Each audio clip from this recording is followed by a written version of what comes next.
"Whoever makes the best dinner will marry my son," said the billionaire. Melissa Parker tried to hold back tears as she stared at the eviction notice posted on the door of the small restaurant her grandmother had built with so much sacrifice. 3 months of overdue rent and unpaid supplier bills piled up in what seemed like an endless stack. That's when her phone buzzed with an unusual notification. National Culinary Competition. The best chef in the United States will marry the heir to the Harrison culinary empire. Melissa nearly threw her phone away. What kind of absurd proposal was this? But as she read the details, her eyes widened. Besides the marriage, there was a cash prize that would be more than enough to save the family restaurant and secure treatment for her grandmother, who was battling a degenerative illness. "This is crazy, Melissa," said her best friend and sous chef, Jennifer, as they both looked at the announcement. "Who does something like this in 2025? Look at the billionaire's picture." "That gray-haired man looks like someone who doesn't take no for an answer," Melissa replied, pointing to the image of the powerful Richard Harrison, owner of the largest fine dining chain in the United States, standing beside 9 young chefs in immaculate white uniforms. "And what about his son?" Jennifer asked, curious. "No idea. All I know is I need that money, Jen. Grandma Margaret needs that experimental treatment, and we can't afford it." That night, Melissa told her grandmother about the competition, expecting her to be outraged by the proposal. To her surprise, the tired eyes of the 78-year-old woman lit up. "My dear, sometimes fate presents us with strange paths. When I was your age, I also faced a Harrison," said Mrs. Margaret with a distant look Melissa didn't understand. The next morning, Melissa filled out the application form. 2 weeks later, to her shock, she received the summons to appear at the luxurious Harrison Mansion, located in a high-end gated community in Westchester County, New York City. "Welcome to the Harrison Mansion," announced a stiff-postured butler as Melissa arrived, carrying only a small suitcase and her professional knife kit. Entering the main hall, she immediately felt out of place. 9 sophisticated-looking women were already lined up, all in impeccably white chef uniforms, their expressions a mix of determination and arrogance. Melissa recognized some of them from TV shows and culinary magazines. Finally, our 10th competitor announced a deep, authoritative voice. Richard Harrison, the 68-year-old billionaire, entered the room with firm steps, scrutinizing each of the candidates with a critical eye. His flawless suit and commanding presence demanded instant respect. "Ladies, you have been selected from hundreds of applicants to participate in what will be the most exclusive culinary event in U.S. history," he declared. "For 8 weeks, you will live in this mansion and face challenges that will test not only your cooking skills, but also your ability to uphold the Harrison Empire's standard of excellence." A chill ran down Melissa's spine as the billionaire's cold gaze landed on her. "And in the end, the winner will not only receive a prize of $5 million, but will also become part of the Harrison family through marriage to my son and heir Jonathan." A nervous murmur spread through the group. Melissa realized she wasn't the only one uncomfortable with the idea. "And where is your son, Mr. Harrison?" asked one of the contestants, a tall blonde woman Melissa recognized as Victoria Bennett, a celebrity chef with her own show on a premium channel. "Jonathan is on a business trip and will join us next week," the billionaire replied curtly. "Now, follow the housekeeper to your quarters. The first challenge will begin tomorrow at 6 a.m. sharp." As she was being led to her room, Melissa noticed one of the competitors staring at her with a malicious smile. Her heart raced when she recognized Rebecca Morgan, her former classmate, from culinary school, the same one who had stolen her exclusive recipes years ago and published them as her own, gaining national recognition. "What a surprise to see you here, Mel," Rebecca said, approaching with false cordiality. "I thought after the failure of your little restaurant in Little Italy, you would have given up on gastronomy." Melissa took a deep breath, controlling her anger. "Some of us have genuine talent, Rebecca. We don't need to steal others' recipes to succeed." Rebecca's smile vanished. "Watch what you say, darling. Accidents happen in kitchens, you know." That night, lying in a bed more luxurious than any she had ever slept in, Melissa called her grandmother. "Grandma, I don't know if I can stay here. The environment is hostile and this forced marriage thing feels like something from the last century. My dear, Mrs. Margaret's voice sounded strangely firm. You need to stay. There's more at stake than you realize. The Harrison family has an old debt to the Parkers. What do you mean, Grandma? What debt? When the time is right, you'll know. For now, just promise me you'll give your best in this competition, not for the marriage, but for what's rightfully yours.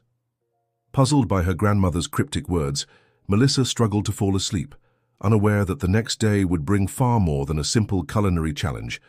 Her encounter with Jonathan Harrison would completely shift her.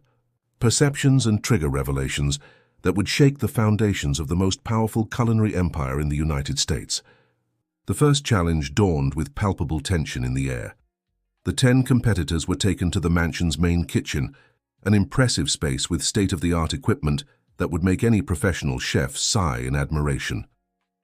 Richard Harrison stood alongside 3 renowned judges, a feared food critic, a 3 Michelin-starred chef, and a TV host specializing in culinary shows. Ladies, today you'll have 4 hours to prepare a complete menu that represents your origins and personality, the billionaire announced. Use the available ingredients wisely. The contestant with the worst performance will leave the competition immediately. Melissa felt her stomach drop. At the counter next to hers, Rebecca smiled confidently.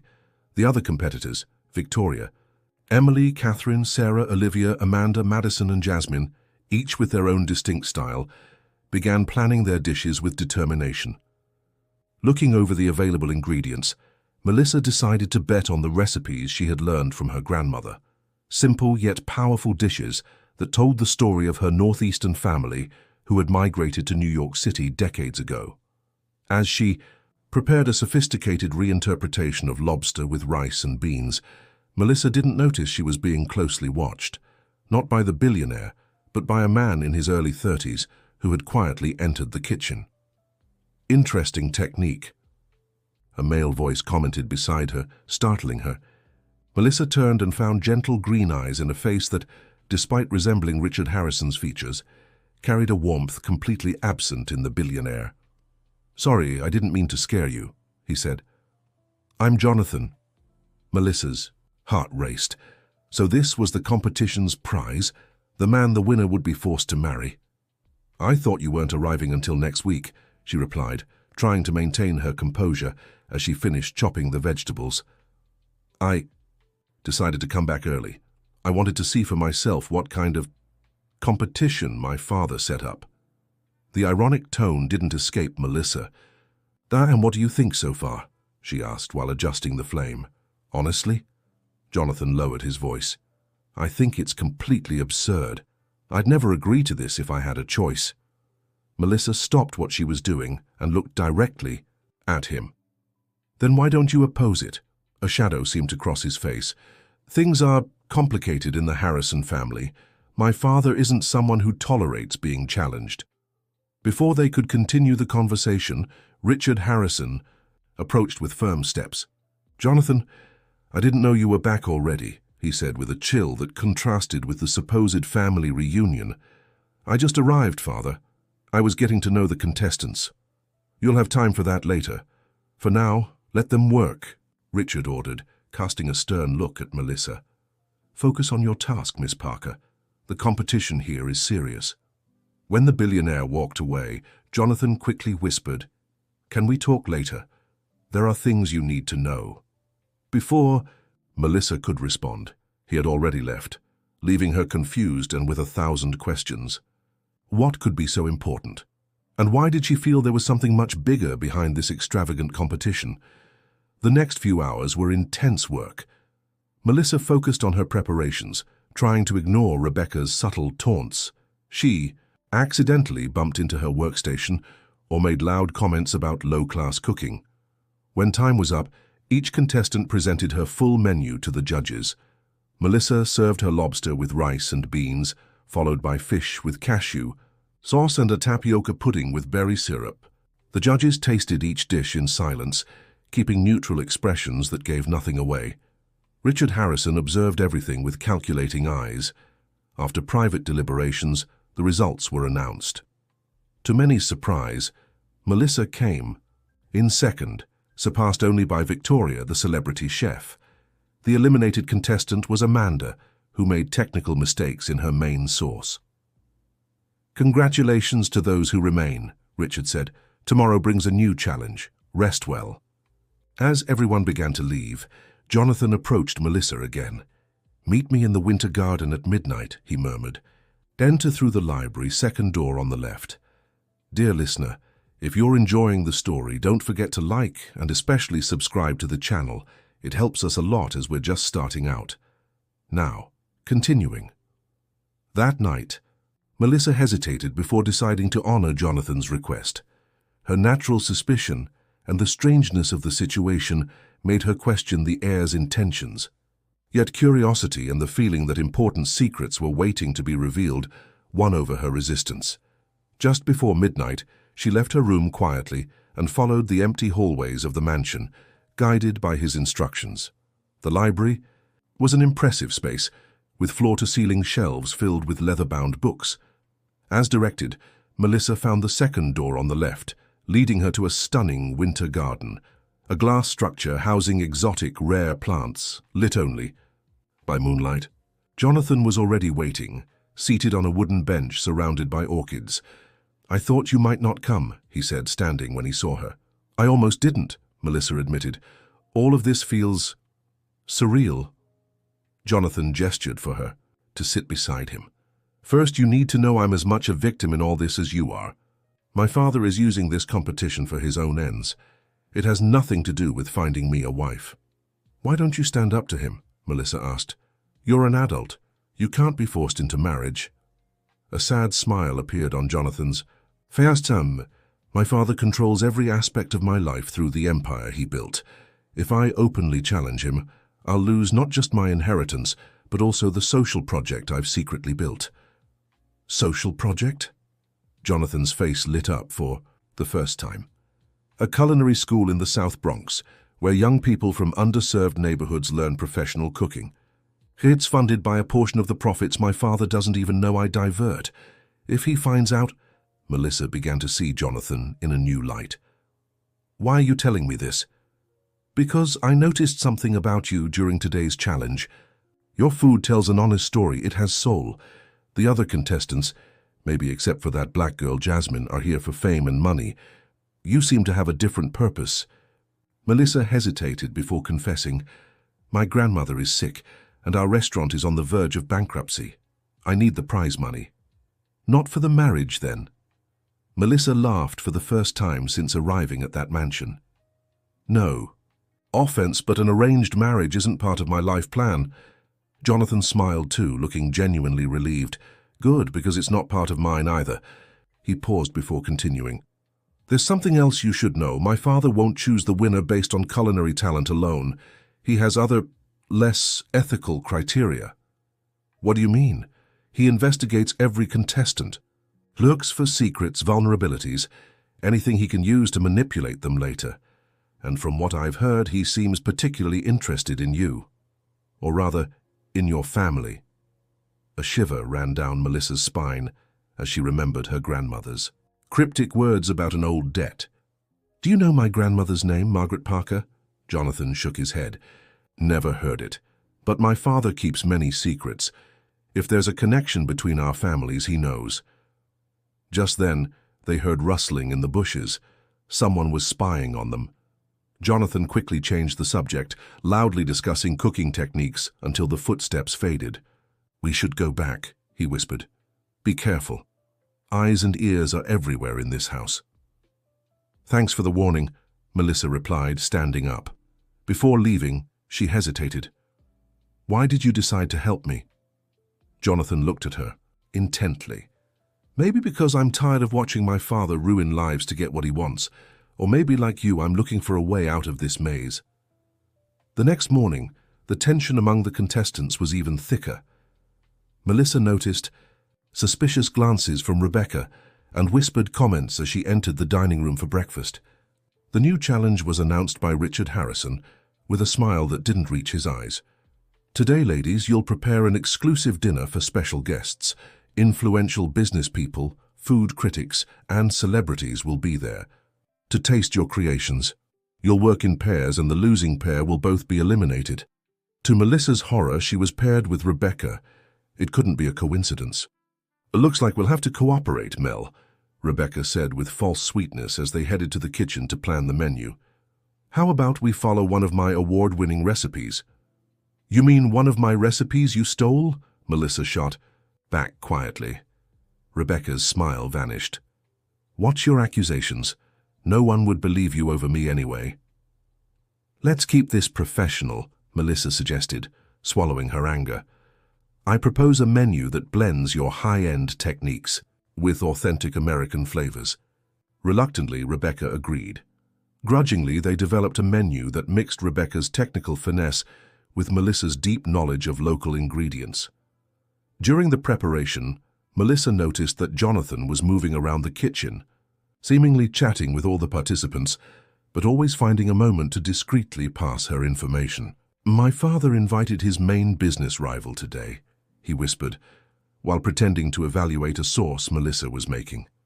"William Reynolds, from Reynolds Restaurants. There's an old history between them that goes beyond just business competition." Melissa wanted to ask more questions, but Rebecca approached, interrupting their conversation. Throughout the day, the tension between the two grew, especially when Melissa realized Rebecca was subtly altering the seasonings when she wasn't looking. "What do you think you're doing?" Melissa confronted her after catching Rebecca adding too much salt to the main sauce. "Just adjusting the flavor, darling. You've always been too conservative with seasonings." "I'm watching you," Melissa warned. "I won't let you sabotage our dish." Evening arrived, and the special guests began to arrive, all dressed elegantly for what Richard Harrison had promoted as a revolutionary culinary experience. Among the guests, Melissa recognized the man who must have been William Reynolds, a gentleman in his 70s, with an elegant demeanor and sharp eyes. Interestingly, when his gaze met Melissa's, he seemed momentarily surprised, almost as if he recognized something in her. The dinner was served in courses, with each duo presenting their dishes for the guests' evaluation. Melissa remained vigilant to ensure Rebecca didn't make any last-minute changes. When it was their turn, they presented a main dish that combined French culinary techniques with typically American ingredients, a sea bass fillet with a Brazil nut crust served with parsnip puree and tucupi sauce. As the guests tasted it, Melissa noticed a meaningful exchange of glances between Richard Harrison and William Reynolds. There was an almost palpable tension between the two men. After dinner, while the guests mingled with drinks, Melissa managed a moment alone with Jonathan in the hallway near the kitchen. "Did you notice how William Reynolds reacted when he saw you?" Jonathan asked. "Yes. It was strange. It felt like he knew me. I need to tell you something I recently found out. A long time ago, before the Harrison Empire became what it is today, my father and Reynolds were partners. And there was a third person involved, a talented chef who was crucial to the restaurant's early success." Melissa's heart raced. "What was her name?" "I haven't been able to find out yet, but I know she left the business under troubled circumstances. My father never talks about it. It's a forbidden subject in our family." Before they could continue, Richard Harrison appeared in the hallway, his face a mask of forced calm. "Jonathan, our guests are asking for you," he said, casting a suspicious glance at Melissa. "Miss Parker, I believe your partner Rebecca is looking for you in the kitchen." Melissa nodded and walked away, but not without noticing the tension between father and son. Back in the kitchen, she found Rebecca with a triumphant smile. "The judges just told me our dish was very well received," she announced, "especially my special sauce." "Our sauce," Melissa corrected. "And it would have been ruined if I hadn't reversed your adjustment with the salt." Rebecca's smile faltered for a moment, but she quickly recovered. "Either way, we're safe from elimination. The twins Emily and Olivia made a serious mistake with the meat's cooking time." After the event, when all the guests had left, the competitors were gathered for the results announcement. As Rebecca had predicted, Emily and Olivia were eliminated, leaving only 7 contenders in the competition. "Tomorrow we'll have a day off before the next challenge," announced Richard. "Take the time to rest." As everyone began to disperse, he added, "Miss Parker, I'd like to see you in my office tomorrow at 10 a.m. I have a proposal that might interest you." Melissa felt all eyes turn to her, some curious, others envious, especially Rebecca's, which seemed to burn with anger. That night, Melissa called her grandmother, sharing what she had uncovered. "Grandma, I think there's a connection between our family and the Harrisons. Mr. Reynolds, his former partner, seemed to recognize me today." A long silence followed until Mrs. Margaret's voice, usually so steady despite her age, sounded fragile and emotional. "My dear, it's time you knew the truth. I was that chef. I created the recipes that made their first restaurants famous. And Richard Harrison didn't just push me out of the partnership. He stole the notebook with all our family recipes passed down through 5 generations of Parker women." Melissa felt as if the ground had opened beneath her. "Why did you never tell me?"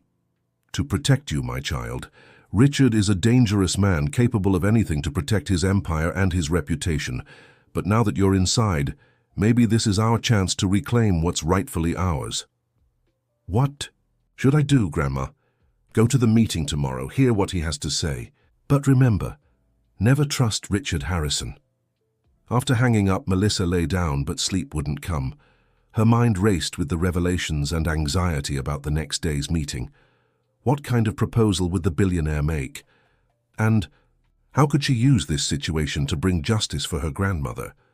Little did she know the game was only beginning, and the coming weeks would bring even more shocking and painful revelations, testing not just her culinary talent, but also her moral strength and ability to forgive. The next morning, promptly, at 10 a.m., Melissa walked to Richard Harrison's office. The imposing carved wooden door seemed to symbolize the power and intimidation the billionaire wielded over everyone around him. "Come in," his authoritative voice commanded, after her soft knock. The office was exactly as she'd imagined. Dark wood-paneled walls, an enormous antique desk, valuable paintings, and shelves of books likely never opened. Richard sat in his leather chair, reviewing documents. "Miss Parker, punctual. I appreciate that in a professional." Melissa stayed silent, waiting for him to reveal the reason for this private meeting. "Have a seat, please," he said, gesturing to the chair across from him. "I've been watching your performance with particular interest." "Thank you, Mr. Harrison," she replied cautiously. "It's not just your culinary talent that impresses me, but your family history." Melissa's heart raced. He knew about her grandmother. "Margaret Parker is your grandmother, correct?" he asked, though it was clear he already knew the answer. "Yes, sir." A calculated smile crossed the billionaire's thin lips. "A talented woman. We worked together many years ago." "She told me," Melissa said, deciding not to feign ignorance. "She told me how you forced her out of the partnership and stole our family's recipe book." Richard didn't flinch at the direct accusation. Instead, his smile widened. "Your grandmother always had a vivid imagination. Her version of events is understandable, given how our partnership ended. But I wouldn't call it theft. More of an asset transfer." Melissa fought back the anger simmering inside her. "What do you want from me, Mr. Harrison?" "Straight to the point, I like that." He adjusted himself in his chair. "I have a simple proposal. Drop out of the competition now, and in return, I'll provide complete medical treatment for your grandmother at the best specialized clinic in the country, plus settle all the debts of your small restaurant." Melissa was momentarily speechless. It was a tempting offer that would solve her immediate problems. "Why are you offering this? If the goal is to find a wife for your son, why do you want me to quit?" Richard stood up and walked to the window, gazing at the mansion's impeccable gardens. "Let's just say your presence here complicates certain arrangements I've already made. The winner of this competition was decided long before you signed up." "So it's all a sham?" Melissa asked, though she'd suspected as much since her conversation with Jonathan. "I prefer to call it a predetermined outcome. Business is business, Miss Parker. This competition is primarily a marketing event for the launch of the new Harrison Restaurants line." "And your son? Does he know he'll be forced to marry someone you chose?" A shadow crossed the billionaire's face. "Jonathan will eventually understand that everything I do is for the good of the empire I built. An empire he'll inherit one day, if he learns to respect my decisions. Melissa thought of her grandmother, the medical treatment she desperately needed, the debt suffocating them. It would be so easy to accept the offer. "I need time to think," she finally said. "You have until tomorrow morning," Richard replied, sitting back down. "After that, the offer will be officially withdrawn." As Melissa stood to leave, Richard added, "Oh, one more thing. This conversation never happened. If you mention my proposal to anyone, especially Jonathan, I'll deny everything and ensure you and your grandmother never work in the culinary industry in this country again." The threat hung in the air like toxic fumes as Melissa left the office on shaky legs. In the hallway, to her surprise, she found William Reynolds, who seemed to be waiting for her. "Miss Parker," he greeted politely, "could you spare me a few minutes of your time?" Confused and still shaken by the conversation with Richard, Melissa nodded. William led her to a small interior garden, away from prying ears. "You're Margaret's granddaughter, aren't you? The resemblance is unmistakable, Hugh," he said with a gentle smile. "You have the same determined eyes as hers. You knew my grandmother well, it seems." "Better than most," he replied with a hint of sadness. "Richard told you his version of the past, I imagine. A version quite convenient for him," Melissa confirmed. William let out a heavy sigh. "The truth is far more complicated and far more painful. Your grandmother wasn't just cast out of society, she was deliberately sabotaged by Richard." "How so?" "Richard was always ambitious and ruthless. In the beginning, the three of us were partners, dreaming of creating the best restaurant chain in the United States. Your grandmother was the culinary talent, I handled finances, and Richard was the social connector. But Richard wanted more power and recognition. He couldn't stand that the restaurant's real success came from Margaret's recipes."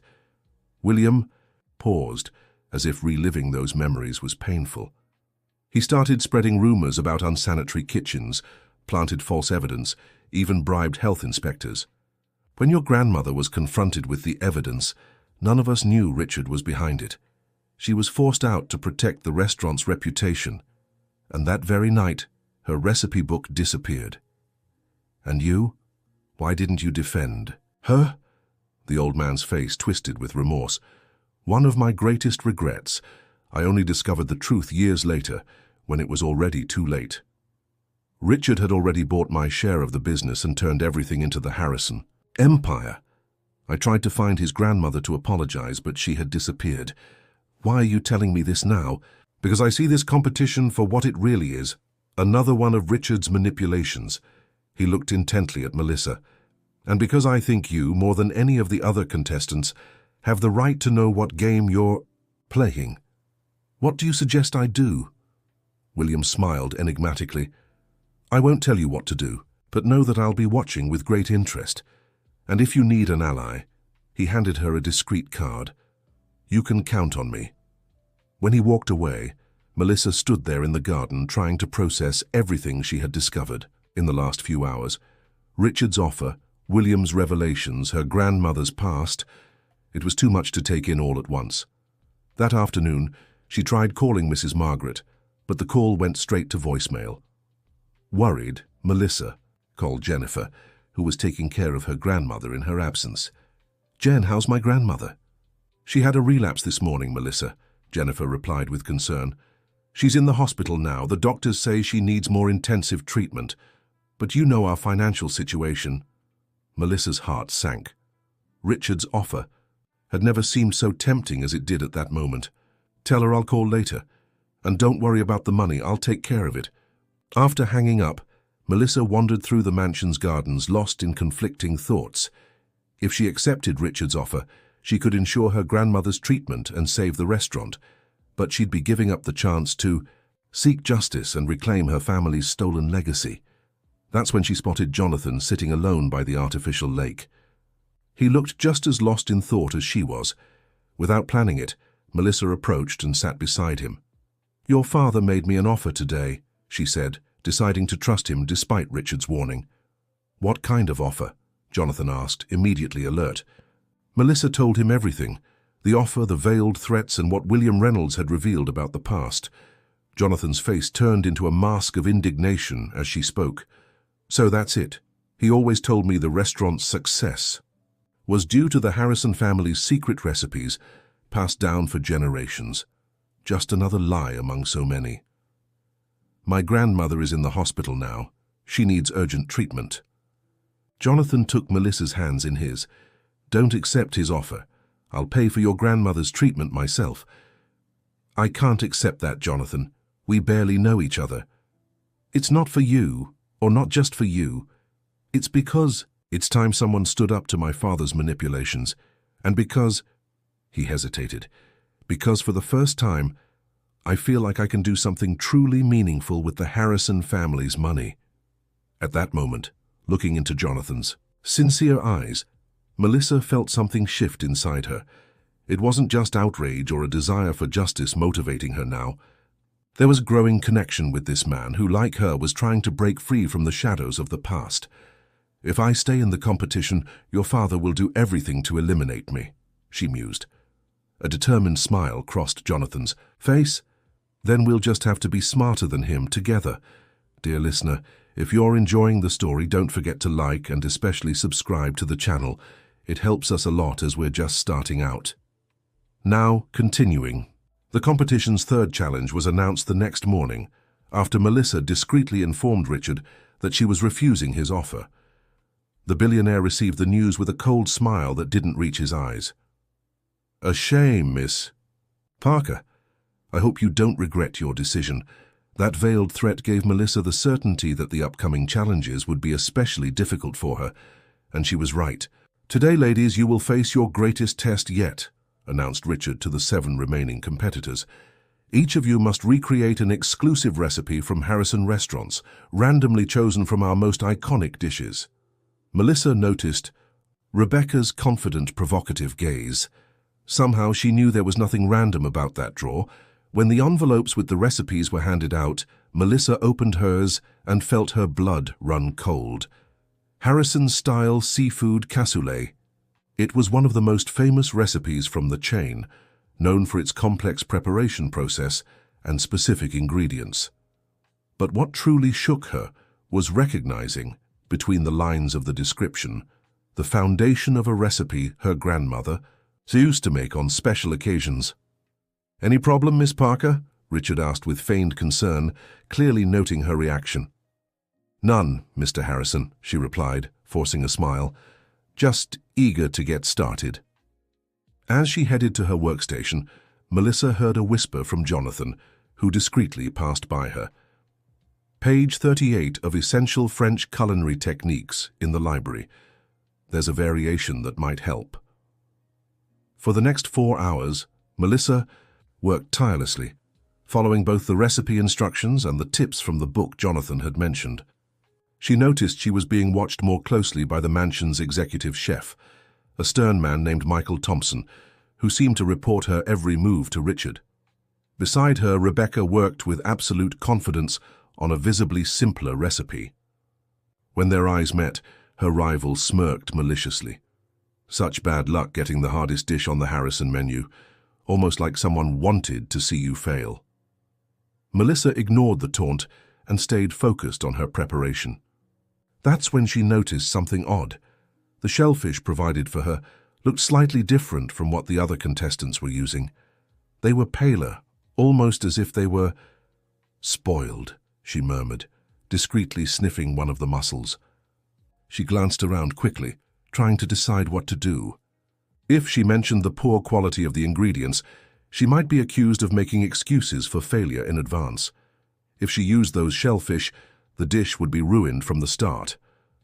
That's when Jasmine, the young black chef working at the station next to hers, approached as if borrowing something. I noticed too, she whispered quickly. Swap with me when Chef Thompson goes to the pantry. My recipe doesn't use shellfish. Melissa looked at her surprised. Until then they had barely exchanged words. Why would you help me?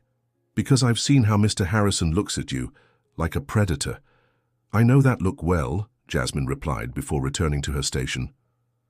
When the executive chef briefly left the kitchen, the two quickly swapped ingredients.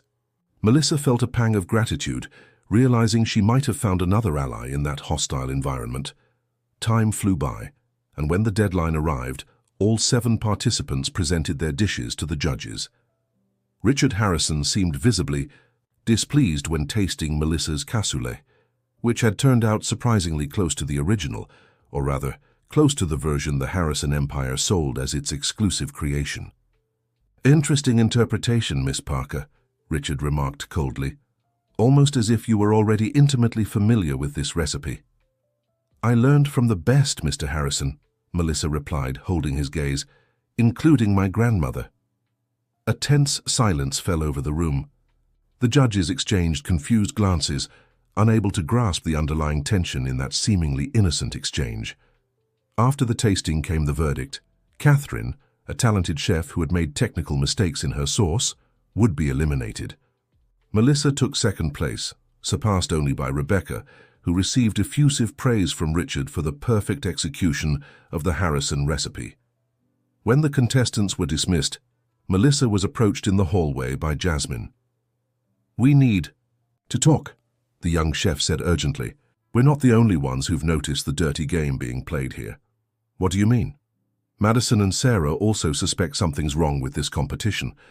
The challenges seem oddly targeted, some ingredients are sabotaged, and certain favoritism is way too obvious." "Are you suggesting an alliance?" Melissa asked, surprised. "I'm suggesting we protect each other. 4 eyes see more than 2, and 8 see more than 4. Melissa nodded in agreement, and they arranged to meet discreetly later, along with the other 2 participants. Meanwhile, in the residential wing of the mansion, Jonathan confronted his father in the private office.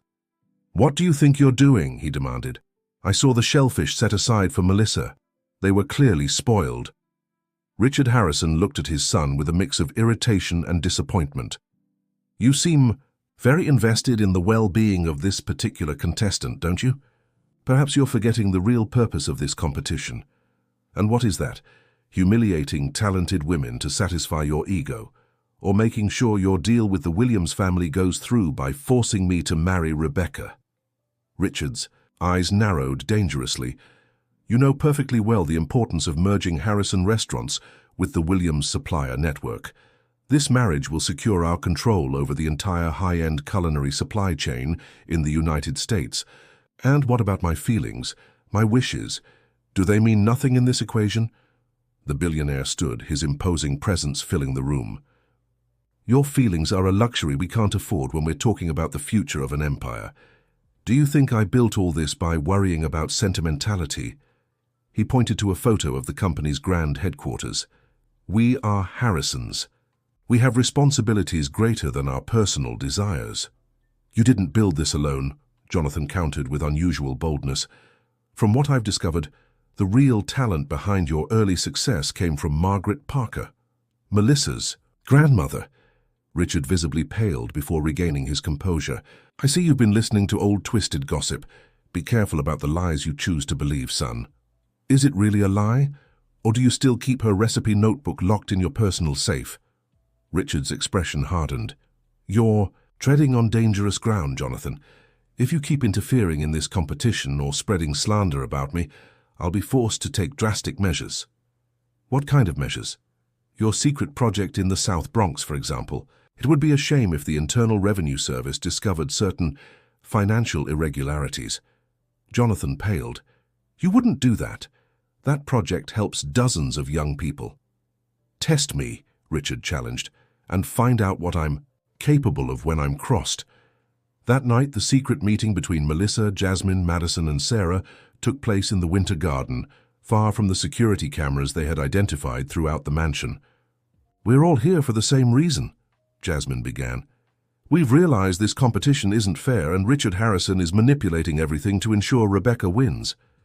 "Why her?" asked Madison, a chef specializing in Asian cuisine. "What's so special about her?" "Your last name," replied Melissa. "Rebecca is the daughter of Donald Williams, owner of the largest premium food supplier network in the country. A marriage between her and Jonathan would mean the merger of 2 empires. "So this whole circus is just a front for a business deal?" asked Sarah, outraged. "And we're just extras in this story?"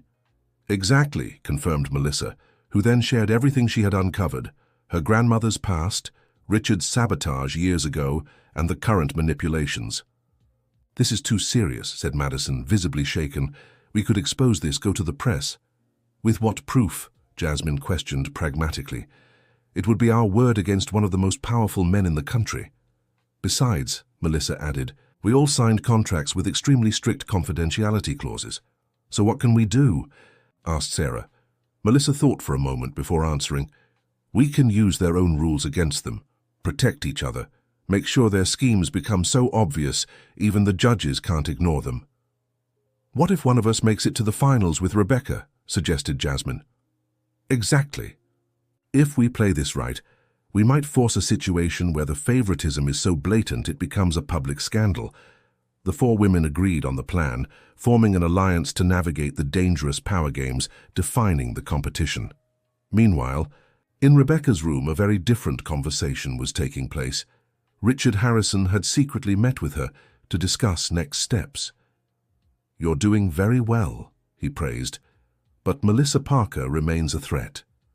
Her popularity with the guest judges is growing.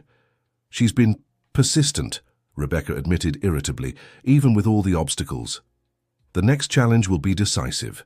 Victoria and Melissa must be eliminated.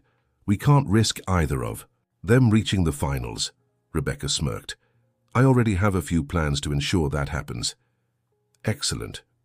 Remember, when you become a Harrison, you'll have access to an empire far greater than your father ever dreamed of." "And what about Jonathan? He seems reluctant." Richard dismissed the concern with a wave. "Jonathan knows his duty. He'll adjust to reality as he always has." The next day, Melissa was in the mansion's library, researching the history of Harrison restaurants for more clues about her grandmother's past, when Victoria, the celebrity chef, approached. "Preparing for the next massacre?" Victoria asked with her usual sarcasm. "Doing what I can," Melissa replied cautiously, unsure of the other woman's intentions. Victoria glanced around to ensure they were alone before whispering, "I know what's happening here. I'm not stupid." "What do you mean?" "This competition is a sham. Rebecca was chosen as the winner before we even started." Melissa stayed silent, studying the celebrity chef's face. "Why are you telling me this?" "Because I'm sick of this game," Victoria admitted.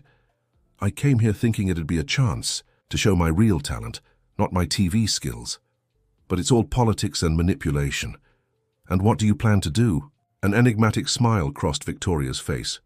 "Let's just say I have my own plans for the next challenge, and if you're smart, you'll be ready for what's coming." Before Melissa could ask more, Victoria walked away, leaving her both intrigued and uneasy about what lay ahead. On the morning of the fourth challenge, the 6 remaining contestants, Melissa, Rebecca, Jasmine, Madison, Sarah, and Victoria, were gathered in the main kitchen. Richard Harrison seemed especially pleased with himself as he announced, "Today, ladies, you will face the Mystery Box Challenge. Each of you will receive different ingredients and have 3 hours to create a dish that impresses not only in flavor, but also in presentation and technique." The boxes were distributed, and Melissa immediately noticed that hers contained particularly challenging and seemingly mismatched ingredients: chicken feet, oxtail, pork offal, and wilted-looking vegetables. "Starting now," declared Richard. Melissa took a deep breath, refusing to be intimidated. If Richard wanted to test her with second-rate ingredients, she would show him how to turn them into haute cuisine.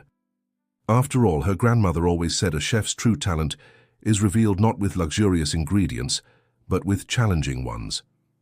As she worked, Melissa noticed that Jasmine, Madison, and Sarah had also received difficult ingredients, though not as extreme as hers. Rebecca, on the other hand, smiled contentedly at her box filled with premium ingredients. Midway through the competition, an outraged shout echoed through the kitchen.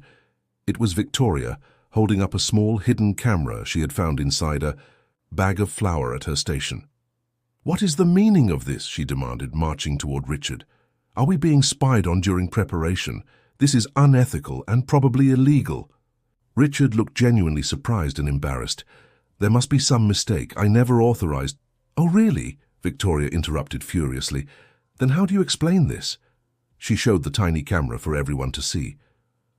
And I suppose it's just a coincidence that only certain contestants get inferior ingredients.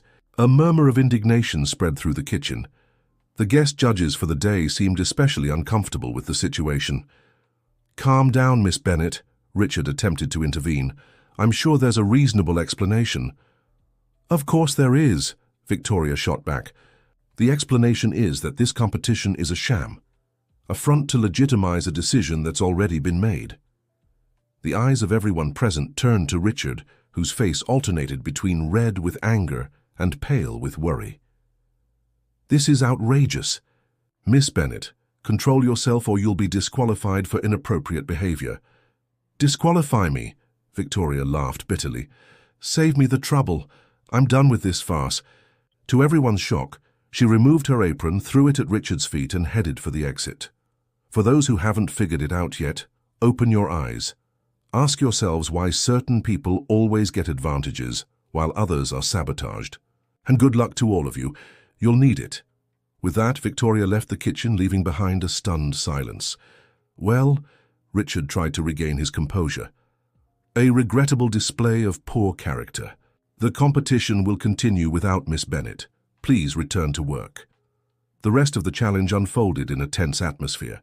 Melissa, despite her challenging ingredients, managed to create an impressive dish, an oxtail terrine with a reduced spice sauce and caramelized vegetables. The judges couldn't hide their admiration for how she transformed simple ingredients into something sophisticated. Rebecca, however, despite her superior ingredients, seemed shaken by the events and made a few mistakes in her execution. To her obvious frustration, she received criticism for lacking creativity in her dish. By the end of the challenge, the results were surprising. Melissa in first place, followed by Jasmine, while Rebecca came in only fourth, also surpassed by Sarah. Madison unfortunately was eliminated after issues with the doneness of her protein. Richard Harrison's face was a mask of controlled fury as he announced the results. For the first time, her plans had been visibly challenged. "Congratulations, Miss Parker," he said with a forced smile. "Your creativity with simple ingredients was remarkable." "Thank you, Mr. Harrison," Melissa replied with false humility. "My grandmother always said a true chef proves themselves not with luxury, but with what others would discard." The look Richard gave her was full of silent threat. Melissa knew she had won a battle, but the war was far from over. After the competition, as she headed to her room, Melissa was intercepted by Jonathan, who seemed both proud and worried. "Impressive what you did today," he said, "but be careful. My father doesn't accept defeat easily." "What do you think he'll do?" "Something drastic, I fear. You didn't just win the challenge, you humiliated him publicly, with outside judges present." The hidden camera at Victoria's station. "Do you think your father was really spying?" Jonathan shook his head. "I doubt it. It's not his style."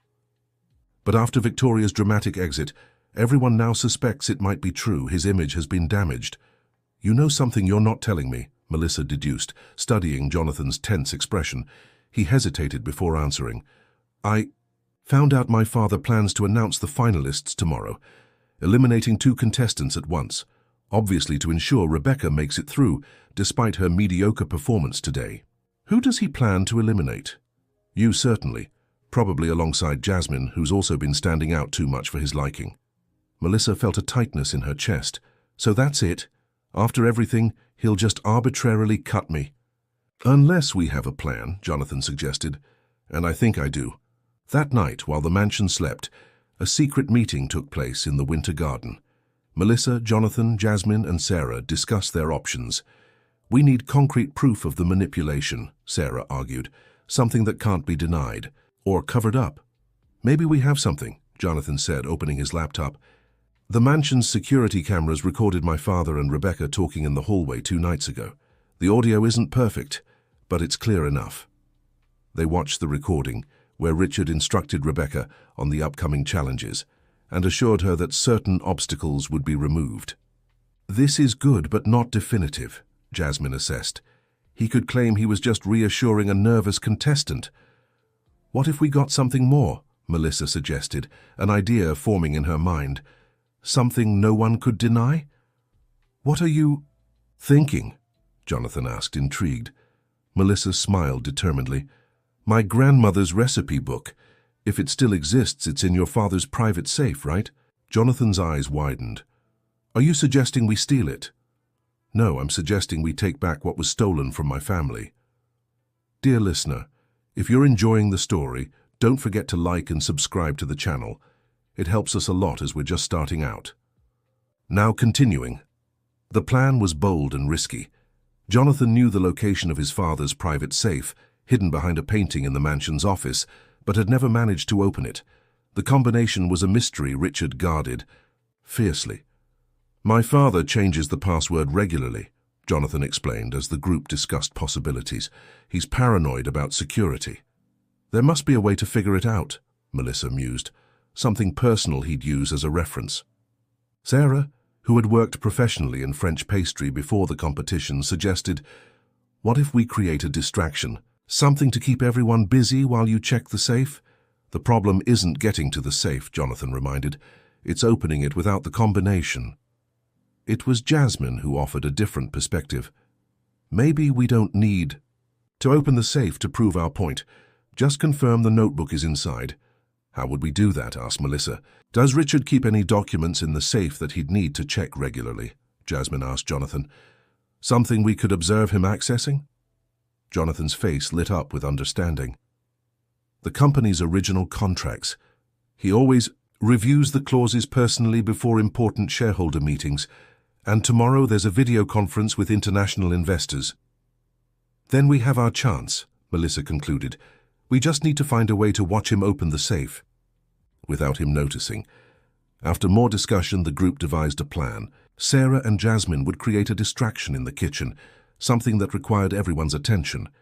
Meanwhile, Jonathan would discreetly set up a small camera in the office, positioned to capture the painting hiding the safe. Melissa would stand guard, ensuring no one interrupted the operation. The next morning, just before Richard's scheduled video conference, the plan went into action. Sarah accidentally started a small controlled fire in one of the pans, creating enough smoke to trigger the alarms.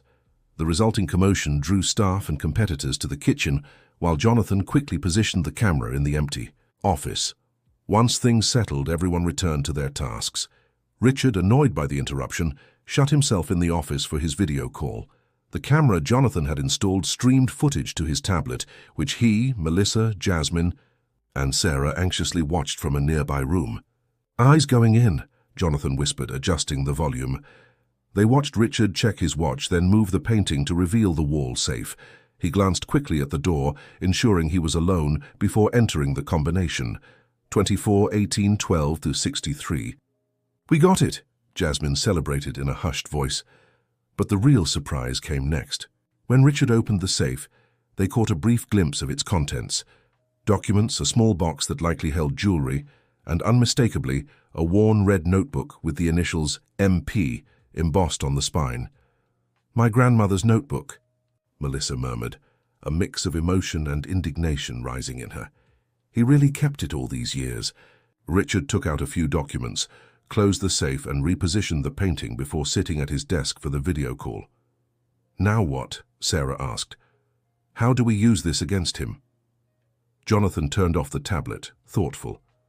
First, we need to retrieve the notebook, tonight when everyone's asleep. And then? Jasmine pressed. Then, Melissa replied firmly, we go for the final blow. Something Richard Harrison will never forget. That afternoon, as they prepared for the finalists' announcement, Melissa received an alarming call from Jennifer. Melissa, it's your grandmother, her friend said, voice trembling. She's taken a turn for the worse. The doctors say the experimental treatment is our last hope, but we need an answer by tomorrow. Melissa felt her world crumble. The treatment cost a fortune, one she didn't have unless she won the competition. But now she knew she'd never be allowed to win. I'll figure it out, Jen, I promise. Tell Grandma to hang in there. As she hung up, she found Jonathan waiting outside her room, his face pale with worry. I overheard, he admitted. I'm So sorry about your grandmother. I need that money, Jonathan, Melissa said, her voice breaking. But your father would never allow me to reach the finals, let alone win. I have an idea, he said after a moment of reflection, but it will require you to trust me completely. I'm listening. I'll talk to my father. I'll tell him I've changed my mind, that I'm willing to accept the arranged marriage with Rebecca for the sake of business, on one condition, that he pays for your grandmother's treatment. Melissa stared at him, surprised and confused. Why would you do that? Because he values this business merger more than anything else. It's his obsession. To secure it, he'd agree. But you'd be sacrificing yourself. Jonathan took her hands, looking into her eyes intently. It would be temporary, just until we recover the notebook and expose the truth. And if it ensures your grandmother gets the treatment she needs. Melissa felt tears in her eyes, moved by his selfless gesture. I can't ask you to do that. You're not asking. I'm offering. He smiled gently. Besides, I have ulterior motives. What? Gaining his trust enough to access the office, without raising suspicion, making our notebook rescue operation easier. Melissa hesitated, torn between her desperate need to help her grandmother and her discomfort with the sacrifice Jonathan was willing to make. What if we don't recover the notebook? What if the plan fails? Then at least your grandmother will have the treatment she needs. He paused before adding, and we'll keep looking for another way to expose the truth. Before Melissa could respond, they were called to the main hall where Richard would announce the finalists. As expected, the announcement was manipulated just as Jonathan had predicted. Richard declared that, due to the voluntary withdrawal of Victoria Bennett, the competition schedule would be adjusted. Only 3 finalists would advance to the final round: Rebecca, Jasmine, and Sarah. Melissa was eliminated under the pretext of technical inconsistency, despite her exceptional performance in the last challenge. I'm sorry, Miss Parker, Richard said with false sympathy, but the judge's decision is final. You have 24 hours to leave the mansion. Melissa accepted the elimination with apparent dignity, while Rebecca could barely hide her triumphant smile. Jasmine and Sarah seemed genuinely shocked and outraged, but kept their composure, knowing they still had a role to play in the plan. After the announcement, as everyone dispersed, Jonathan approached his father, requesting a private conversation. As they headed to the office, Melissa exchanged meaningful glances with her allies. The game was still on, even if she was now out of the official competition. In the office, Jonathan faced his father with a masterful performance. I've been reflecting on your words, father, he began, adopting a submissive stance he knew would appeal to Richard's ego. About responsibilities and the Harrison family. Legacy. Richard narrowed his eyes, suspicious of the sudden change. Go on. You're right. My personal feelings are secondary compared to the future of the empire you've built. I'm willing to accept the marriage to Rebecca Williams. A satisfied smile spread across the billionaire's face. Finally showing some sense, my son. I always knew you'd come around. I have just one condition, Jonathan added carefully. I ask that you fund the experimental treatment for Margaret Parker, Melissa's grandmother. She's seriously ill. Richard's smile faltered. Why would you care about that? Consider it a final act of rebellion, if you will, or a way to clear my conscience before stepping into the role you've designed for me. Richard studied his son for a long moment before responding. I accept on one condition. You will personally notify Melissa Parker that she must leave the mansion immediately, not after 24 hours as I announced. I don't want that girl under my roof for another minute. Agreed, Jonathan said, keeping his expression neutral despite the anger boiling inside. And to show my good faith, Richard continued, walking to his safe and opening it with the combination they now knew, I'll transfer the funds to the clinic right now. While Richard was busy at his computer making the transfer, Jonathan cast a quick glance into the open safe, confirming the presence of the red notebook. His plan was working. After leaving his father's office, Jonathan found Melissa waiting anxiously in the hallway. He agreed, Jonathan whispered. The money for your grandmother's treatment is being transferred right now. But you need to leave the mansion today, not tomorrow. The notebook, she asked. It's there. I confirmed it's the same one we saw in the video. Melissa nodded, feeling a mix of relief for her grandmother's treatment and renewed determination to reclaim her family's legacy. I'll pack my things and leave as demanded, but I'm not going home. Where will you go? To the hotel in the city where William Reynolds is staying. He offered me help, remember. I think it's time to accept it. Jonathan agreed. Perfect. Tonight, when everyone's asleep, Jasmine and Sarah will create another distraction. I'll use the opportunity to retrieve the notebook. We'll meet at the hotel at 2 in the morning. A few hours later, Melissa officially bid farewell to the mansion under Richard Harrison's watchful gaze.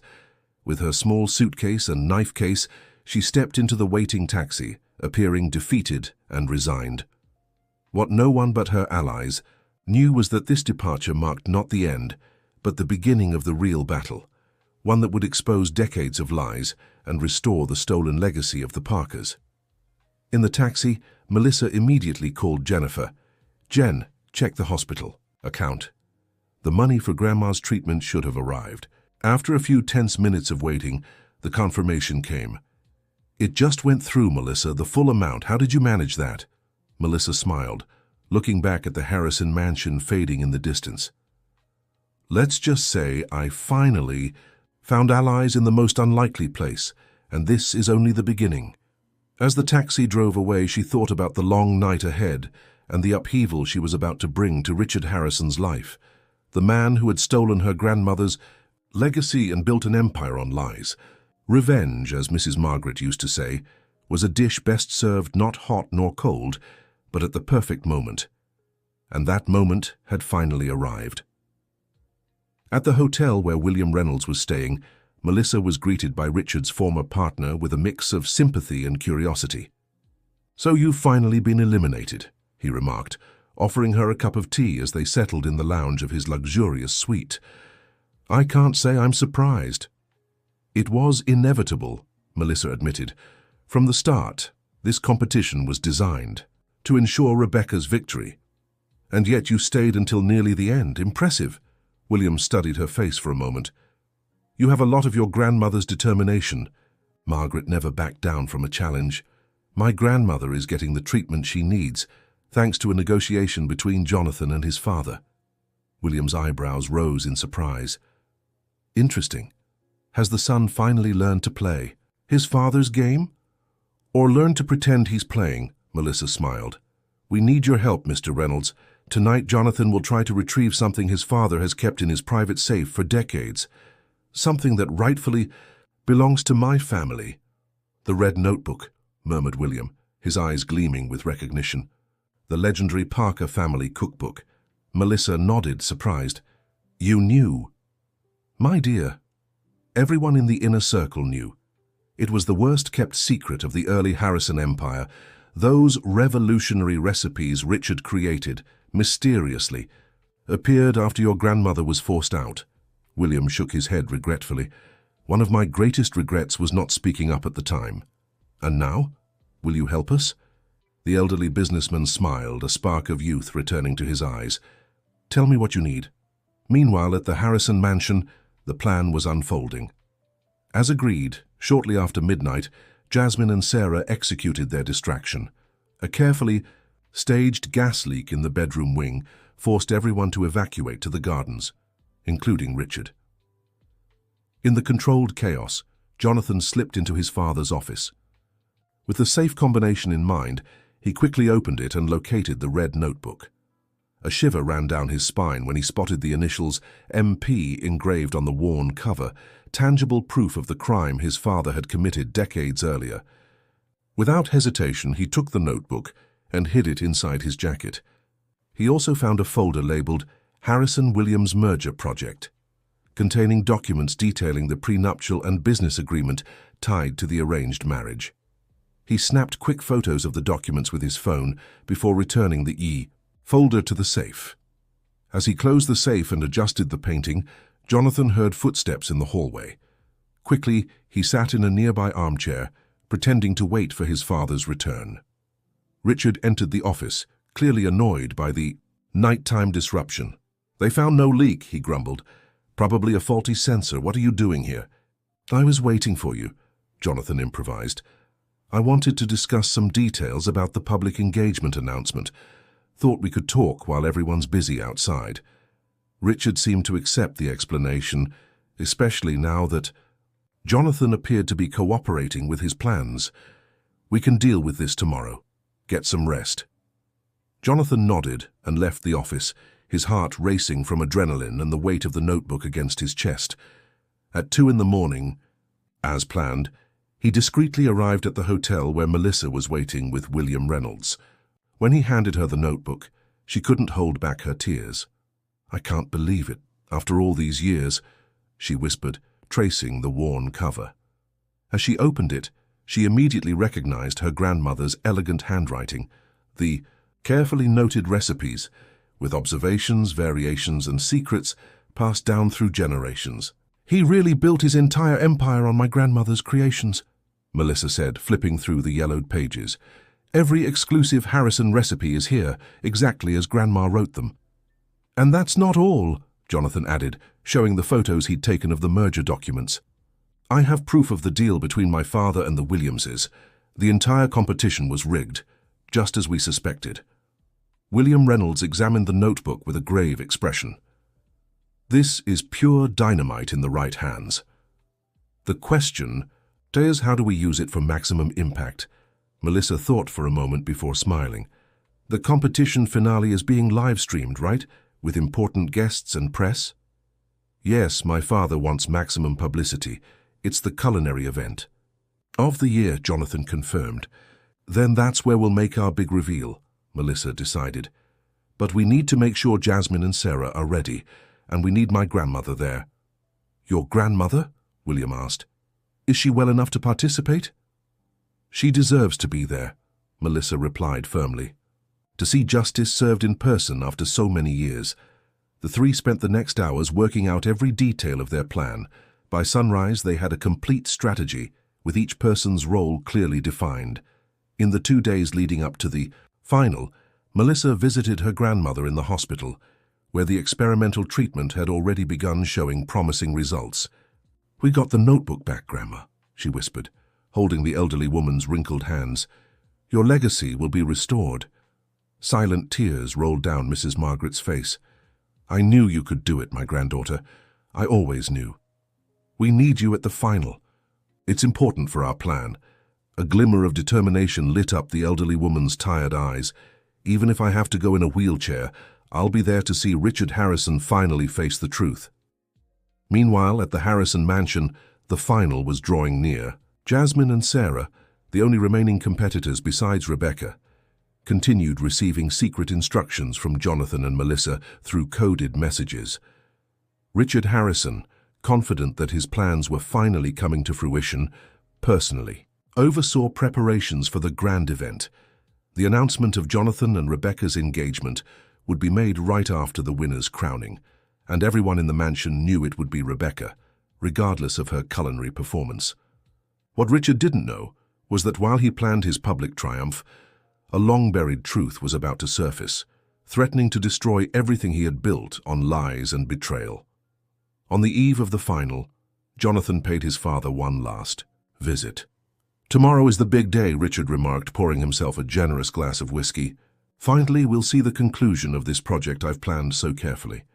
Yes, Father, Jonathan agreed, accepting a glass with a small pour. I hope you'll be satisfied with the result. Richard raised his glass in a toast. To the continuation of the Harrison legacy. To the truth, Jonathan replied, clinking his glass against his father's, a determined gleam in his eyes that Richard, in his arrogance, failed to notice. The day of the final dawned with the clear blue skies of New York City, promising a bright day. The Harrison mansion buzzed with last-minute preparations for the live-streamed event. Cameras were set up in the main kitchen and the banquet hall, where the final tasting would take place. Culinary personalities, celebrities, investors, and journalists began arriving, creating an atmosphere of gala and anticipation. Among the VIP guests, seated discreetly near the entrance, was William Reynolds, accompanied by an elderly woman in a wheelchair, Mrs. Margaret Parker, whose eyes shone with a mix of emotion and youthful determination. In the makeshift dressing room, Rebecca prepared with the confidence of someone who already knew the outcome. Jasmine and Sarah, seemingly focused on the competition, exchanged occasional knowing glances. At exactly 7 p.m., with cameras rolling and broadcasting to thousands of online viewers, Richard Harrison took the stage to begin the grand finale of the competition. Ladies and gentlemen, welcome to the final of the greatest culinary event the United States has ever witnessed, he announced in his commanding voice. Tonight, our 3 talented finalists will prepare a complete menu representing the pinnacle of contemporary American gastronomy. The crowd applauded enthusiastically. As the 3 finalists were introduced, Richard continued, and as announced from the beginning, the grand winner will not only receive the cash prize and professional recognition, but will also become part of the Harrison family through marriage to my son and heir, Jonathan.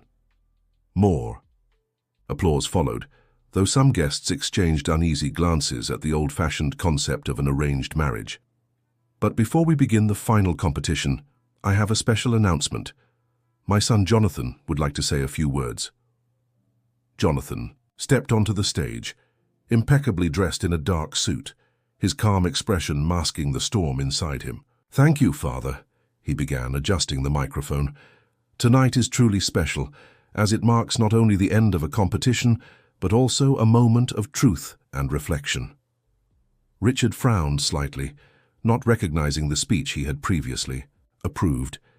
"Before our finalists begin their preparations, I'd like to acknowledge the true talent and the real story behind the success of Harrison Restaurants." A confused murmur spread through the crowd. The cameras continued broadcasting live. For decades, the official story was that my father, Richard Harrison, created the recipes that made our chain famous, all on his own. But the truth, which I recently discovered, is very different. Richard stepped forward, trying to interrupt his son, but Jonathan continued, his voice steady. "Tonight, I'd like to invite someone special to the stage, the true creator of the recipes that built the Harrison Empire, Chef Margaret Parker." The cameras swiveled to capture the elderly woman being wheeled onto the stage by William Reynolds, as the audience reacted in shock. "No!" Richard shouted, losing all composure. "This is outrageous! Security!" But before any security could act, Melissa Parker, who had discreetly entered through the back as planned, stepped onto the stage holding the red notebook. "Ladies and gentlemen, this is my grandmother Margaret Parker's recipe book." She held it up for all to see. Stolen by Richard Harrison over 4 decades ago and kept hidden in his private safe ever since. The cameras zoomed in on the notebook with the initials MP clearly visible. The live broadcast now captured every detail of the explosive revelation. Richard, pale with fury, tried to snatch the microphone from Jonathan, but his son stepped away. Every exclusive Harrison recipe was actually created by Margaret Parker, who was forced out of the original partnership through a conspiracy orchestrated by Richard himself, Jonathan continued. William Reynolds took the microphone. "As a former partner, I confirm every word. I was complicit by omission at the time, and I've carried that regret for decades. Today, I'm here to testify to the truth." Chaos erupted in the room. Journalists fired off questions, cameras clicked incessantly, and guests whispered loudly, stunned by the revelation. Amid the uproar, Jasmine and Sarah stepped onto the stage, joining Melissa. "This competition was rigged from the start," Jasmine declared. "We were given inferior ingredients, faced sabotage, all to ensure only Richard's chosen candidate would win. And we have proof," Sarah added, as Jonathan projected onto the main screen the photos he had secretly taken of the Harrison-Williams merger documents. Richard, watching his empire crumble on live television, made one last attempt to regain control. "This is a ridiculous conspiracy, a desperate ploy by a failed chef and her ungrateful grandson to tarnish my reputation." It was then that Mrs. Margaret, with the dignity only age and wisdom can bestow, slowly rose from her wheelchair. An expectant silence fell over the room. Richard Harrison, her voice, though frail, carried unshakable moral strength. "You may have stolen my recipes, you may have tried to erase my name from history, But you could not steal my legacy." She pointed to Melissa.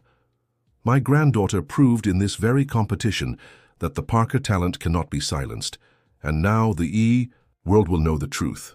With these words, Mrs. Margaret opened the red notebook Melissa had handed her and began tenderly flipping through the yellowed pages. "Here it is," she said, showing a specific page. "The seafood cassoulet you call Harrison style. The creation you're most proud of, Richard, was developed during the nights I stayed awake testing combinations, while you couldn't even tell shrimp from lobster." The murmurs in the audience grew louder.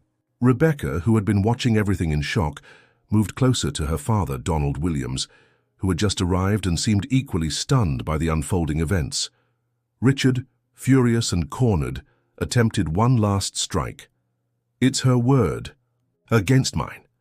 Where's the concrete proof that these recipes were created by her and not adapted from existing books?" William Reynolds smiled and gave a signal. An elderly man dressed in an impeccable uniform entered the hall. The audience didn't recognize him, but Richard visibly paled. "Alfred," he muttered. "Ladies and gentlemen," announced William, "this is Alfred Jenkins, head butler of the Harrison Mansion for over 50 years. Retired for a decade, he witnessed everything from the beginning." The elderly butler walked with dignity to the center of the stage. "I served in this house long before Mr. Richard founded his first restaurant," he began in a firm voice despite his age. "And I witnessed Mrs. Margaret creating and testing every one of these recipes that later became the foundation of the Harrison menu. I also witnessed the night Mr. Richard entered her room while she slept and took the red notebook from her desk." A collective gasp swept through the hall. Richard, now completely unhinged, lunged toward the butler. "You old traitor! Who do you think—" Jonathan stepped between them, shielding the elderly man. "Enough, Dad. This is being broadcast live to the entire country. Look around you." Richard finally seemed to grasp the magnitude of the situation. Dozens of cameras, hundreds of witnesses, and a live broadcast already going viral on social media. "This isn't over," he threatened under his breath before hastily leaving the stage. A tense silence hung in the air for a few seconds until Sarah bravely took the microphone. "I propose something unprecedented. What if we turn this final into a true celebration of honest gastronomy? The three of us," she pointed to herself, Jasmine, and Rebecca, "preparing a collaborative dish based on one of Mrs. Margaret's original recipes under her guidance." The audience enthusiastically applauded the idea. Cameras captured everything, as the event's production team, disoriented by the deviation from the original script, scrambled to adapt. Rebecca, visibly embarrassed, hesitated. Her father, Donald Williams, leaned in and whispered something in her ear. After a moment, she nodded and walked toward the center of the stage. She began, clearly nervous, "want to say I had no idea about the competition being manipulated. I believed I was being judged for my talent, not backstage business deals."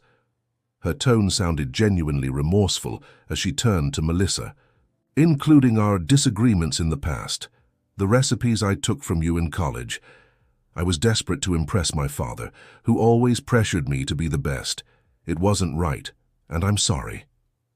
Melissa, surprised by the public confession, nodded in acknowledgement. This wasn't the time to hold on to resentment, but to build bridges. Jonathan took the microphone. Tonight was supposed to be about authentic gastronomy and genuine talent. "I propose we follow Sarah's suggestion, a collaborative finale, celebrating the true Parker legacy and making amends, even if symbolically, for decades of injustice." The audience cheered more enthusiastically as the producers, recognizing the potential of this new turn of events, quickly rearranged the set for the unexpected culinary collaboration. Mrs. Margaret, moved to tears, was brought to a prominent position in the kitchen. Beside her, Melissa, Jasmine, Sarah, and after some hesitation, Rebecca awaited her instructions. "Let's make something special," the elderly woman announced, her voice growing stronger as she returned to the element she had always loved. "A recipe I've never shared, not even in this notebook. Something I kept only in my memory, waiting for the day I could pass it on under worthy circumstances. The four young chefs worked in harmony under the guidance of the Parker matriarch, each contributing her particular expertise to the collective dish. The cameras captured every instruction, every technique, every moment of genuine collaboration unfolding before a captivated audience. Backstage, Donald Williams sought out Jonathan. "I never fully approved of your father's methods," he admitted. "But I also never had the courage to confront him openly." "And now?" Jonathan asked. "Now?" Donald paused in thought. "Now I think it's time we renegotiate our business partnership on more ethical terms. No forced marriages or manipulations. Just honest business." Jonathan extended his hand. "Sounds like a good start." Meanwhile, in the kitchen, something extraordinary was happening. The collaborative dish that emerged wasn't just a perfect technical combination. It carried the emotion and history of generations of culinary knowledge. When it was finally presented, an elaborate dish blending traditional techniques with contemporary presentation, the judges and guests were unanimous in their praise. This wasn't just food, it was history, reconciliation, and justice served on a plate. William Reynolds, watching with tear-filled eyes, approached Mrs. Margaret. "After all these years, Margaret. Finally, justice." "It's not just justice, William," she replied softly. "It's redemption, for all of us." The next day, newspapers and news sites across the United States ran headlines about the Harrison scandal and the revelation of the century in American gastronomy. Videos of the confrontation had gone viral, turning Mrs. Margaret into an instant celebrity and a symbol of resilience for elderly women nationwide. Richard Harrison had vanished from public life, refusing interviews or statements. His company's stock value plummeted in the hours after the scandal as investors and business partners reconsidered their alliances. A week later, in the small kitchen of the Parker family restaurant in Little Italy, now debt-free and revitalized, Melissa prepared breakfast while watching her grandmother flip through the recovered red notebook. "What do you plan to do now, Grandma?" she asked. Mrs. Margaret smiled, her eyes bright with a renewed vitality that the experimental treatment had helped restore. "Write, my dear. Write my memoirs, my recipes, everything I've learned over decades in the kitchen. This time with my name on the cover." The back doorbell rang. It was Jonathan carrying a box of fresh strawberries. "Thought you might use these for today's special menu," he said, setting the box on the counter. Since the night of the weigh revelation, he had become a constant presence at the Parker restaurant, first helping with the sudden publicity the place had received, then simply because he enjoyed being there, and especially being near Melissa. "How's business?" asked Mrs. Margaret, observing approvingly how the young man's eyes followed her granddaughter around the kitchen. "In transition," he replied. "The board voted to temporarily remove my father while external auditors investigate the company's practices. I've been named interim CEO." "And what do you plan to do in that position?" inquired Melissa, pausing, her preparations to face him. "First, to officially recognize Margaret Parker as the creator of the original Harrison recipes, with retroactive financial compensation for years of misuse," he said firmly. "Then to completely restructure the company's governance based on ethical principles." "Sounds like a good start," Melissa smiled. "Actually, it's just the beginning," Jonathan continued, suddenly nervous. "I'm also thinking about a partnership between Harrison Restaurants and Parker's, a culinary fusion based on mutual respect and other feelings that have been growing recently." Mrs. Margaret chuckled softly. "I'll check the bread in the oven," she announced, discreetly leaving the kitchen to give the young couple privacy. Melissa stepped closer to Jonathan. "What other feelings would those be?" "The kind that don't need a rigged cooking competition." "To develop naturally," he replied, gathering the courage to hold her hands in his. "Feelings that grow when you admire someone's integrity, determination, and talent." Melissa smiled, allowing herself to acknowledge what she too had been feeling these past weeks. "Sounds like an interesting partnership," she said. "But this time we'll do everything by the book. No shortcuts, no manipulations."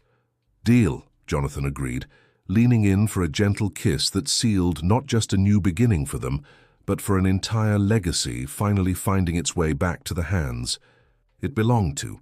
Meanwhile, in the restaurant's dining room, Jasmine, Sarah, and even Rebecca, who had surprisingly warmed to the group after the revelation, helped set up for the special lunch they'd serve that day. Parker's, once on the brink of bankruptcy, now had lines out the door daily, with people eager to taste the authentic recipes of the legendary Margaret Parker. At the center of the main table, a special arrangement had been prepared for the TV crew coming that day to feature the rescued queen of American gastronomy, as the media had dubbed Mrs. Margaret.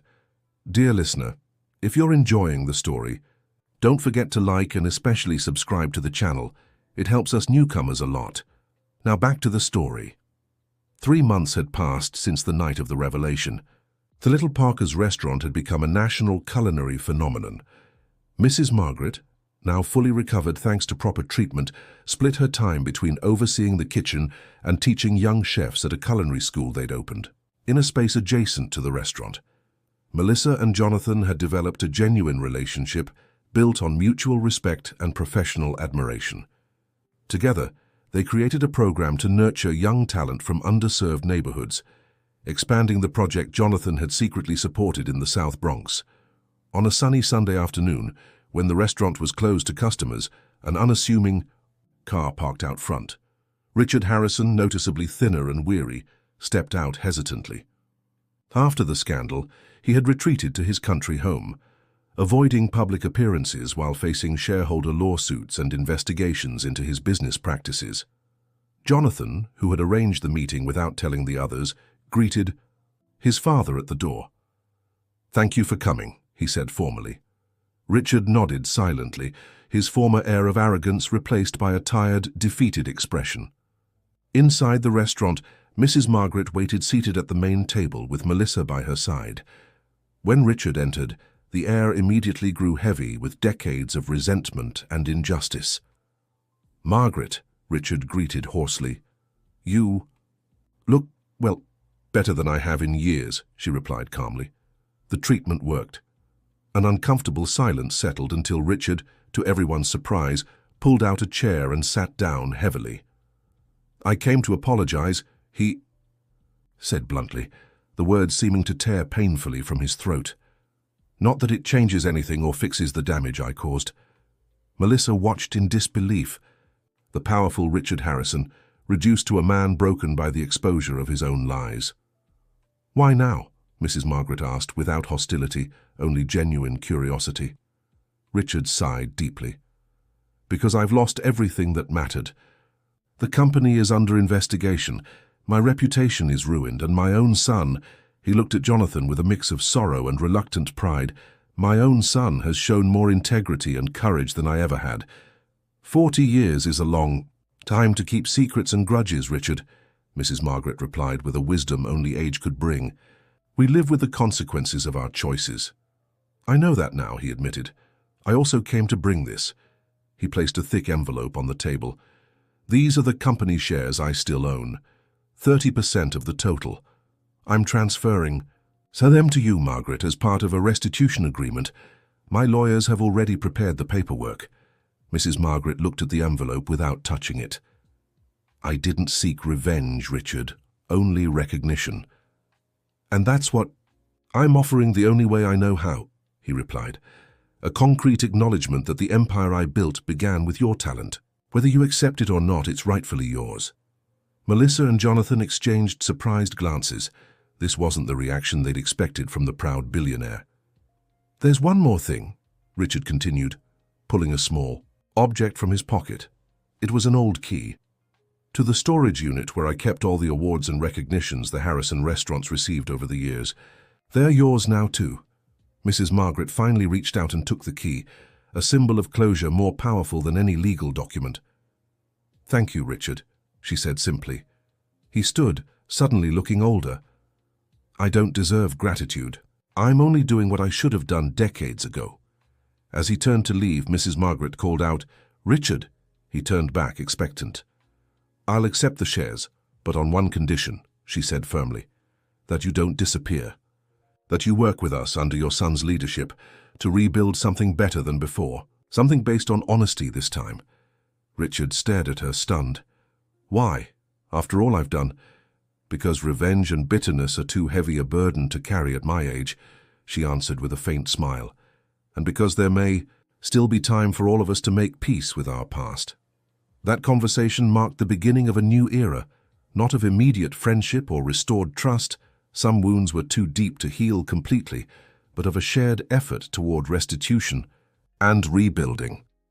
In the weeks that followed, as news of the share transfer and the unexpected collaboration between the Parkers and Richard Harrison spread through culinary circles, something unprecedented began to take shape: a national culinary festival celebrating the diversity of American gastronomy. Organized jointly by Melissa, Jonathan, Jasmine, Sarah, and surprisingly Rebecca, who had broken free from her father's expectations to follow her own path in gastronomy. The event brought together chefs from all regions of the country, with special emphasis on female talents and those from traditional communities. Mrs. Margaret was honored as the festival's godmother, with the motto, "Recognized to move forward," a message that resonated both in gastronomy and the personal reconciliation everyone was experiencing. On the opening day of the festival, held in the gardens of the former Harrison Mansion, now transformed into a public cultural and culinary center, Melissa found Richard quietly observing the preparations. "I still can't believe all this is happening," he remarked, genuinely impressed by the event's magnitude. "That's what happens when talented people collaborate instead of competing destructively," Melissa replied, without hostility, but with the frankness that had become her trademark. "Your boyfriend? My son?" Richard hesitated, searching for the right words. "He's done an exceptional job restructuring the company, better than I ever could." "Because he understood something you took a while to realize. A true legacy isn't built alone, nor is it maintained through manipulation." Richard nodded thoughtfully. "Your grandmother often mentions a culinary school, a project for underprivileged youth. Her dream for decades. We finally have the resources to do it properly. I'd like to contribute to that project," Richard offered hesitantly. "Not with money. I know resources aren't lacking now, but with work. Teaching management, perhaps." Melissa studied him, surprised by the humility she never expected to see in the arrogant billionaire. "I'll talk to Grandma and Jonathan. I believe everyone deserves a second chance." That evening, the festival opened with a special dinner prepared collaboratively by all the finalists of the former competition, including Victoria, who had returned after making peace with the group. Under the stars of New York City, at tables set in the mansion's beautiful gardens, hundreds of guests savored dishes that told stories of tradition, innovation, and above all, reconciliation. In an emotional moment, Mrs. Margaret, flanked by Melissa and Jonathan, stepped onto the stage set up especially for the event. "When I started cooking over 60 years ago in the small town of Lexington, Kentucky, I never imagined I'd be here today," she began, her clear voice amplified for all to hear. "I've known moments of great joy and creativity, followed by decades of pain and neglect. But today, looking at all of you, I realize none of it was in vain."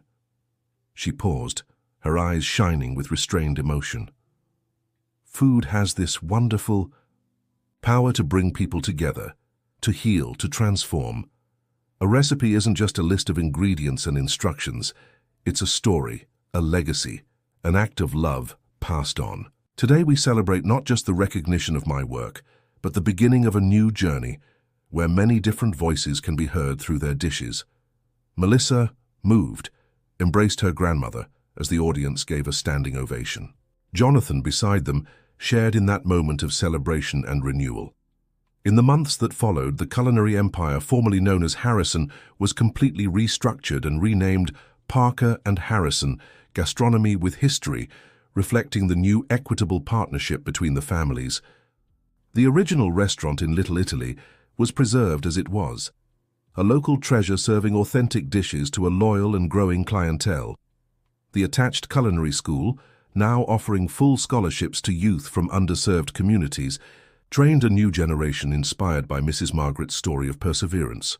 Richard, keeping his promise, devoted himself to teaching business management at the school, finding unexpected satisfaction in sharing his knowledge without the pressure of maintaining appearances or controlling everything. On a particularly busy afternoon at the restaurant, Melissa found Jonathan in the small herb garden out back, where they grew fresh herbs for the kitchen. He seemed thoughtful, contemplating a small pot of basil. "A penny for your thoughts," she teased, walking closer. Jonathan smiled, pulling her near. "I was thinking about how life takes unexpected turns. A year ago, I was the reluctant son being forced into an arranged marriage to expand an empire built on lies. And now? Now I'm helping build something genuine, alongside the woman I chose out of love and admiration, not business arrangements." Melissa kissed him softly. "And what else?" "And thinking maybe it's time to make this partnership more permanent," he replied, suddenly nervous. "Not for business, but because I can't imagine my life without you." Before he could continue, they were interrupted by Jennifer, who appeared in a hurry. "Melissa, come quick, we have a problem in the kitchen." In the main kitchen, they found Mrs. Margaret surrounded by Jasmine, Sarah, Rebecca, and several culinary school students. Everyone seemed anxious. "What happened?" asked Melissa, concerned. "We've received news," explained Mrs. Margaret, holding an official letter. "We've been selected to represent the United States at the International Gastronomy Festival of Paris. It's the highest recognition possible." The restaurant erupted in celebration. That little kitchen that had nearly closed its doors a year earlier was now internationally recognized. "But we have a challenge," the elderly woman continued when the noise died down. "We need to create a menu that represents not just our cuisine, but the entire essence of American gastronomy. And we only have a month to prepare it." "We'll do it together," declared Melissa, looking at the gathered team. "Just like we've always done since learning the true value of collaboration." Jonathan smiled, discreetly squeezing the small velvet box in his pocket. His marriage proposal would have to wait a little longer, but he didn't mind. After all, the best recipes in cooking and in life required the right timing for each ingredient. That night, after the restaurant closed, Melissa and Jonathan sat on the back porch, gazing at the stars above New York City as they shared a special wine. "You know what amazes me most about this whole story?" Melissa reflected. "How something that started with so much manipulation and dishonesty could turn into something so genuine and positive." "Maybe because in the end, the truth always finds its way," Jonathan replied. "Like that saying your grandmother always repeats, in the kitchen as in life, honest ingredients always yield the best results." Melissa finished smiling. "Exactly." Jonathan gathered his courage and finally pulled the small box from his pocket. "And speaking of honest ingredients for a fulfilling life," Melissa's eyes widened as the box opened, revealing a delicate engagement ring with a small blue sapphire. "Melissa Parker, would you marry me? Not for business deals or culinary empires, but simply because I can't imagine preparing another recipe for life without you by my side." With tears in her eyes and a radiant smile, Melissa answered, "Yes, I will, because some combinations are just perfect, without any need for manipulation."